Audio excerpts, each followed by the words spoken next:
Hey everyone, Cashflow Chase here, and I'm finally revealing myself for today's video. I basically want to touch on routine and how to get up and basically start your day if you are self-employed or if you are just trying to run a business and you have to have that time management and you need basically, some guidelines or tips. So the first thing I do is I'm going to try to stress is rest. Rest as much as you can because the more you are up, the more your mind is constantly running, the more your creativity tends to dull after a while because you start getting bored with the idea. The more you start losing interest, the more you start becoming inconsistent, the more anything you're selling, the product becomes dry. You're not getting that rest.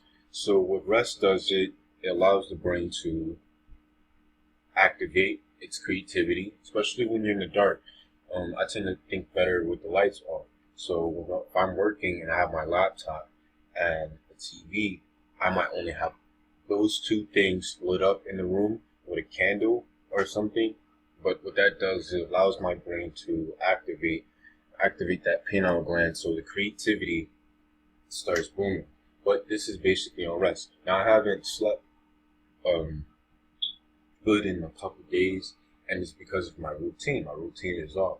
My creativity hasn't though because I do force myself to take those naps to basically go get some coffee, do some push-ups, something. I'm gonna keep my body energetic and up as I'm trying to implement a new idea or find out a new strategy when I'm when I'm conducting my own business. Now, sometimes I come across that I'll work around like I'm going to say from 12 to maybe 4 to 5 in the morning. And I'll have a customer or a client, I'll have them hit me up around 8, 9 o'clock. So I might not have went to sleep till 7 or 8. So there's days that I might just be up because I'm waiting on that call or I'm waiting for that client or whoever is trying to contact me. And that's basically what happened. Well, I actually had a client contact me at 4 a.m. and I was kind of like, that's stupid. It's local. If we're local, why are you contacting me at 4 a.m.?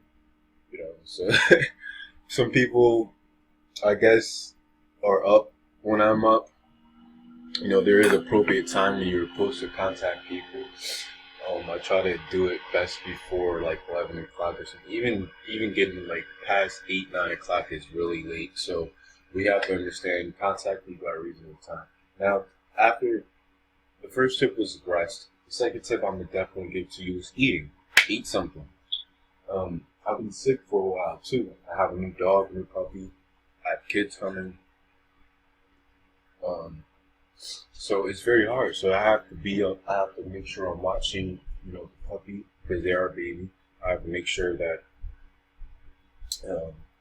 my partner is good. My girl, make sure she's straight. And one thing I can do, the one thing I like to do is I might make oatmeal and take a 1-day vitamin. And then what that'll do is I know because I'm not taking so much rest, I'm not getting a lot of vitamins. So it'll basically keep me fueled. Give me 1 second.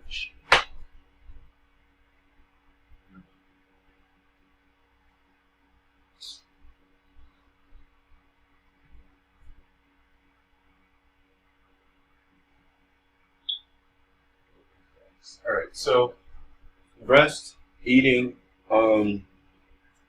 Third thing is I'll probably do is I'll check my emails.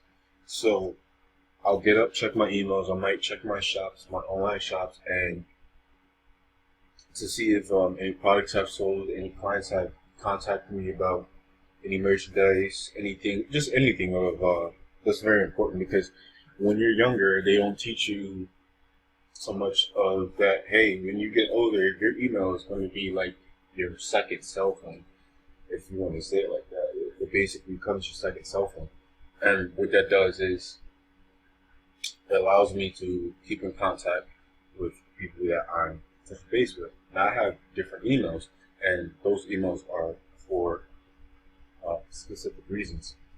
So we got rest, we have eating good, um, we have basically checking in your social media or emailing or your phone, anything that's just involved messaging, anything that involves you uh, contacting another client or employee, whatever it is, you need it. Technology is definitely serious when it comes to getting in contact with people. A lot of deals wouldn't happen as fast if the internet wasn't present or the technology wasn't present. So those are some three things. And another thing is too is as you're working, learn, because you're going to get comfortable. You might be refreshed. You might had a good meal. You might have checked everything. But now you got to get down to business because you're settled in, you're comfortable, you're in your own spot, you're on your own house, wherever you are, and it's time to work. So what I like to do is when I'm working, I'm looking for a client, a buyer, anybody. I'll try to go and recruit and ask questions over here. So I'll dip and dab in anything as much as possible.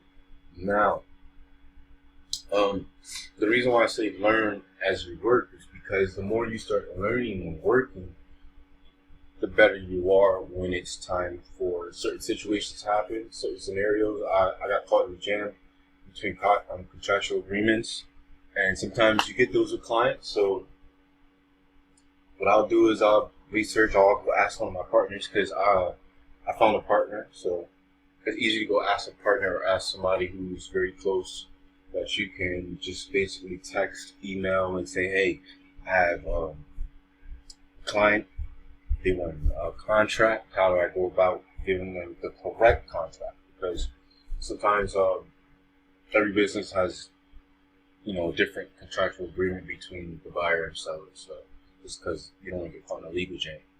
Another thing too is if you have lawyers and you have people that you're connected with that are helping you establish your business, whether you're a wholesaler, distributor, what you want to do is keep in contact with them almost every other day. Even if it is daily and it's one time, just to hear the word. I say the word because the word is basically, what's the word of the day? What do you have for me? What can I ask my lawyer that'll educate me to help better my business? Because the more you know, the less you're going to have to put in his pocket or anybody else's pocket. That's why I feel like you have to educate yourself if you're going to be in a business. Do not get in a business if you're not going to be willing to put that time and effort into educate yourself. You would never get in a business if you were ignorant to it. And ignorance is not a derogatory meaning for what I'm trying to explain, but it's just saying that if you don't know something, then don't mess with it until you do.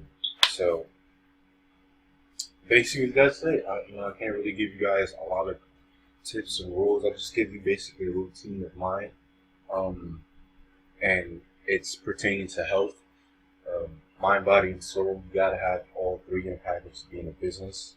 The great businessmen that have those intuitive gifts that make those business deals happen because they got this instinct feeling. Well, they were healthy. They were healthy mentally, physically, and spiritually. So you guys have to get yourselves healthy, make a routine, change it up too, because change is how we live, changes every day. So every day, try to do something new or different. It's Cashflow Chase. Peace. Signing out. 8:16 a.m. in the morning. Haven't slept. If you guys have any questions, email me, message me, subscribe, like, peace.